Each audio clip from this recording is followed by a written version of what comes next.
ते म्हणतील त्या पद्धतीनं करायची महाविकास आघाडींनी तयारी दर्शवली आहे, पवार साहेबांनी दर्शवलेली आहे। 4 ते 3 म्हणतात, आम्ही 4-5 जागेपर्यंतही किंवा चर्चेनंतर पुन्हा कमी अधिक होतील त्यासाठीही आम्ही तयार आहोत। शेवट तानाशहाला संपवायसाठी या देशातील सर्व त्या विचाराची मंडळी एक आली पाहिजे।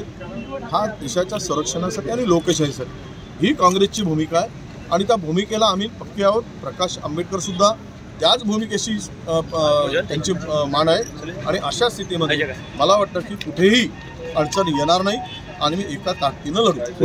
वर्धेची जागा मागते नाही, मागू देत ना, वर्धेची मागू देत, त्याच्यावर चर्चा होईल। त्यांनी मागितली आहे हायकमांड बरोबर बसून आणि यांना जी उपयुक्त पडेल आणि आघाडीचा धर्म म्हणून किंवा सगळे आम्ही एकत्र म्हणून लढवायचं असं ठरवलं असेल तर त्यामध्ये एक पाऊल मागे एक पाऊल पुढे जाऊन हे करण्याची गरज आहे, त्याची आमची तयारी आहे। काय तुम्ही अजूनही पालकत्वाची वाट पाहताय? 95,000 पेक्षा अधिकच्या कुटुंबाचे आयुष्य आनंदाने भरले आहे। आजच कॉल करा आणि मिळवा फर्टिलिटी ट्रीटमेंटवर सूट आणि सर्वांना द्या आनंदाची बातमी। शरद पवार गट देखील वर्धा लोकसभा ती सीट मागते। अजून अद्याप कुठला निर्णय झालेला नाही, ही चर्चा आहे।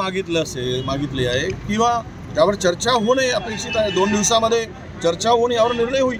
संजय राऊत म्हणतात की 6 तारखेला महाविकास आघाडी सोबत प्रकाश आंबेडकर बोलतील आणि बैठकीमध्ये निर्णय होईल जागेसंदर्भात। बरोबर आहे, ते बोलले ते खरं आहे की परवाला आमची बैठक आहे, उद्याला मुंबईत बैठक आहे आणि त्यानंतर 3ही पक्षाचे नेते प्रकाश आंबेडकर साहेबांच्या बरोबर बसतील आणि निर्णय होईल। भाऊ, साखर कारखान्यांना कर्ज मिळवून देणारी कर्ज हमी योजना जी आहे ती सरकारने सुरू केलेली आहे।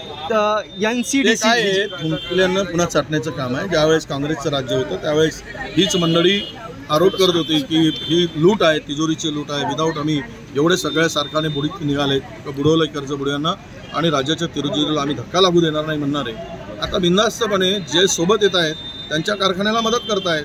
आता काय त्यांची आता कुठे गेली त्यांची नीतिमत्ता आणि नैतिकता?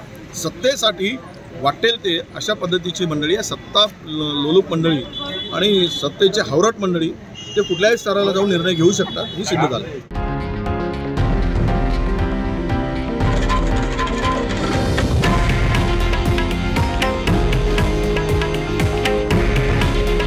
हे आहे देशातील नंबर 1 न्यूज नेटवर्क आणि आपण पाहत आहात TV9 मराठी। काळजी तुमची, हित महाराष्ट्राचं।